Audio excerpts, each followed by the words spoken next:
جس پر اللہ تبارک و تعالی نے اپنا دردناک عذاب نازل فرمایا اور اس قوم کے تمام لوگوں کو بندر بنا دیا۔ اس قوم کے لوگ کون سا ایسا گناہ کرتے تھے جس کی وجہ سے اللہ تبارک و تعالی نے ان پر دردناک عذاب نازل فرمایا، اور یہ لوگ بندر بننے کے بعد کتنی دیر زندہ رہے اور پھر ان کو کس قدر دردناک موت آئی۔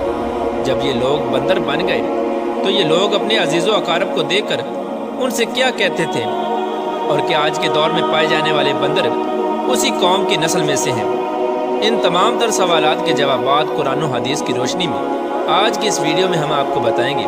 لہٰذا آپ سے گزارش ہے کہ ہماری اس ویڈیو کو اینڈ تک ضرور دیکھیں۔ انسانوں کے بندر بننے کی ابتدا حضرت داؤد علیہ السلام کے دور سے ہوئی۔ اس واقعے کا پس منظر کچھ یوں ہے۔ حضرت داؤد علیہ السلام اور ان کی قوم سمندر کے کنارے ایلا نامی گاؤں میں رہتے تھے، اور ان کی تعداد 70,000 کے قریب تھی۔ یہ قوم بڑی ہی خوشحال تھی اور اللہ تبارک و تعالیٰ کی فرما بردار قوم تھی۔ اس قوم کو اللہ تبارک و تعالیٰ نے بے شمار نعمتوں سے نوازا تھا۔ ہر طرف سرسبز و شاداب باغات اور ہر طرف ہریالی ہی ہریالی تھی، اور اللہ تبارک و تعالیٰ کی بے پناہ کرم نوازی تھی۔ یہ لوگ اپنی اس زندگی میں بہت ہی خوش تھے۔ حضرت داؤد علیہ السلام کی قوم چونکہ سمندر کے کنارے رہتی تھی تو اللہ تبارک و تعالیٰ کا ان پر یہ خاص کرم تھا کہ سمندر کے اس کنارے پر بے پناہ مچھلیاں آتی تھیں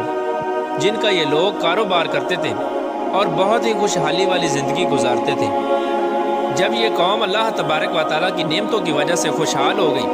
تو اللہ تبارک و تعالیٰ کی نافرمانی پر اتر آئی اور طرح طرح کے گناہوں کے اندر مبتلا ہو گئی۔ ایک دن اللہ تبارک و تعالیٰ نے اس قوم کا امتحان لینے کا ارادہ کیا اور حضرت داؤد علیہ السلام کو وحی بھیجی کہ اپنی قوم سے کہہ دیں کہ وہ سنیچر کے دن یعنی ہفتے والے دن مچھلی کا شکار کرنا بند کر دیں۔ اس طرح اللہ تبارک و تعالیٰ نے حضرت داؤد علیہ السلام کی قوم پر ہفتے والے دن مچھلیوں کا شکار حرام فرما دیا، اور پھر یہاں سے اس قوم کی بربادی شروع ہو گئی۔ حضرت داؤد علیہ السلام نے اپنی قوم کو بتایا کہ اللہ تبارک و تعالیٰ نے ہفتے والے دن مچھلیوں کے شکار کو حرام قرار دے دیا ہے، تو وہ لوگ بہت ہی زیادہ پریشان ہو گئے اور ساری قوم سر جوڑ کر بیٹھ گئی، کیونکہ ہفتے کا دن ہی وہ دن تھا جس میں مچھلیاں وافر مقدار میں آتی تھیں اور خود بخود کنارے پر آ جاتی تھیں، اور باقی دن ایسے تھے کہ بہت کم اور نہ ہونے کے برابر مچھلیاں پکڑی جاتی تھیں۔ اس قوم کا گزر بسر چونکہ مچھلیوں کے شکار پر تھا، اس وجہ سے اللہ تبارک و تعالیٰ کا یہ حکم سن کر یہ قوم پریشان ہو گئی۔ یہ نہیں جانتے تھے کہ اللہ تبارک و تعالیٰ کی طرف سے یہ ایک آزمائش ہے۔ پھر ایک دن شیطان نے ان کو وسوسہ ڈالا کہ سمندر سے نالیاں نکال کر خشکی میں بڑے بڑے حوض بنا لیے جائیں۔ جب ہفتے والے دن مچھلیاں آئیں گی تو وہ نالیوں سے ہو کر ان بڑے بڑے حوضوں میں آ جائیں گی، اور اس طرح پھر ان نالیوں کا منہ بند کر دیا جائے، اور پھر اگلے دن یعنی اتوار والے دن ان کو پکڑ لیا جائے۔ شیطان نے اس قوم کے لوگوں کو ورگلایا کہ اس طرح ہم ہفتے والے دن شکار سے بھی بچ جائیں گے اور مچھلیاں بھی ہاتھ آ جائیں گی اور وہ بھی پکڑی جائیں گی۔ بہت سے لوگوں کو یہ ہلا بازی اچھی لگی اور انہوں نے ایسا کرنا شروع کر دیا اور سمندر سے چھوٹی چھوٹی نالیاں نکال کر بڑے بڑے حوضوں میں ڈال دی، جس کے ذریعے وافر مقدار میں مچھلیاں ان حوضوں میں داخل ہو جاتی۔ اس قوم کے بدبخت لوگوں کو شیطان کا یہ ہلا بہت پسند آیا، لیکن اس قوم نے یہ نہ سوچا کہ جب مچھلیاں سمندر سے حوض میں آ کر قید ہو گئی تو پھر مچھلیوں کا شکار ہی ہو گیا۔ اس لیے یہ شکار بھی ہفتے والے دن ہی قرار پایا جو اللہ تبارک و تعالیٰ نے حرام قرار دیا تھا۔ اس موقع پر یہودیوں کے 3 گروہ ہو گئے۔ کچھ لوگ ایسے تھے جو شکار کے اس شیطانی ہلے سے منع کرتے تھے اور ناراض و بیزار ہو کر شکار سے باز رہے، اور کچھ لوگ اس کام کو دل سے برا جان کر خاموش رہے، لیکن انہوں نے شکار نہ کیا اور دوسروں کو منع بھی نہ کرتے تھے، بلکہ یہ لوگ منع کرنے والوں سے یہ کہتے تھے کہ تم لوگ ایسی قوم کو نصیحت کرتے ہو جنہیں اللہ تبارک و تعالیٰ ان قریب ہلاک کرنے والا ہے اور ان پر اپنا دردناک عذاب نازل فرمانے والا ہے۔ اور اس قوم کے کچھ لوگ ایسے تھے جو سرکش اور نافرمان لوگ تھے، جنہوں نے اللہ تبارک و تعالیٰ کے حکم کی اعلانیہ مخالفت کی اور شیطان کے ہیلے بازی کو مان کر ہفتے والے دن شکار کرنے لگے۔ یہ لوگ اللہ تبارک و تعالیٰ کے حکم کی کھلا مخالفت کرتے اور ہفتے والے دن مچھلیوں کا شکار کر کے ان کو کھایا کرتے اور بیچا کرتے۔ پیارے دوستو، حضرت داؤد علیہ السلام کی قوم کے 1200 ایسے نافرمان افراد تھے جو منع کرنے کے باوجود بھی ہفتے کو ان نالیوں کے ذریعے شکار کرتے رہے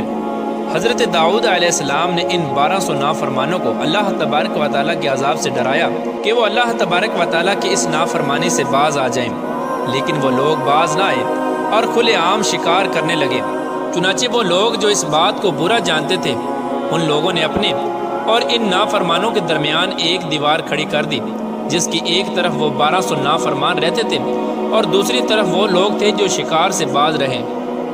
حضرت داؤد علیہ السلام نے اپنی اس قوم کے نافرمانوں کو بارہا سمجھایا، لیکن یہ لوگ اپنی نافرمانی سے باز نہ آئے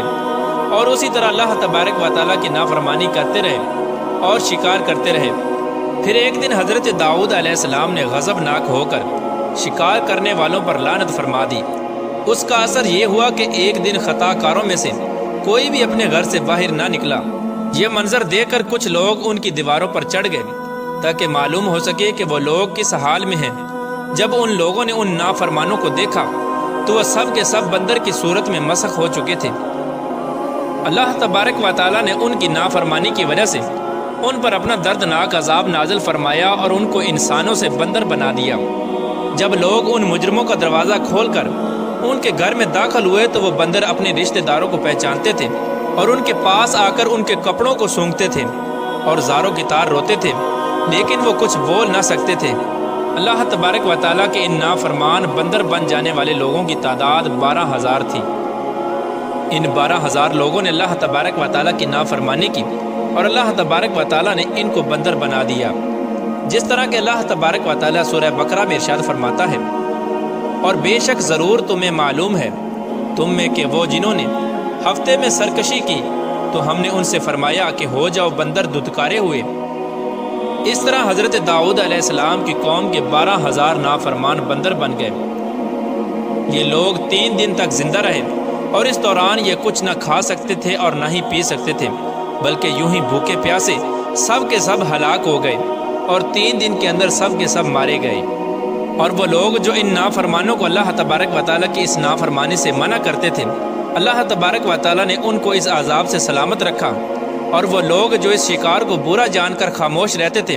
اللہ تبارک و تعالیٰ نے ان کو بھی اس عذاب سے سلامت رکھا۔ پھر دوستو اب بات کرتے ہیں کہ آج کے دور کے بندروں میں سے کیا کوئی بندر ان کی نسل میں سے بھی موجود ہے، یا آج کے دور میں پائے جانے والے بندر انہی بندروں کی نسل میں سے ہیں؟ اس کے متعلق روایات میں آتا ہے کہ حضرت عبداللہ بن مسعود رضی اللہ تعالیٰ عنہ سے روایت ہے کہ حضور پاک صلی اللہ تعالیٰ علیہ وآلہ وسلم سے کسی نے سوال کیا کہ آج کے بندر کیا حضرت داؤد علیہ السلام کی قوم سے ہیں؟ تو حضور نبی کریم رؤوف الرحیم صلی اللہ تعالیٰ علیہ وآلہ وسلم نے ارشاد فرمایا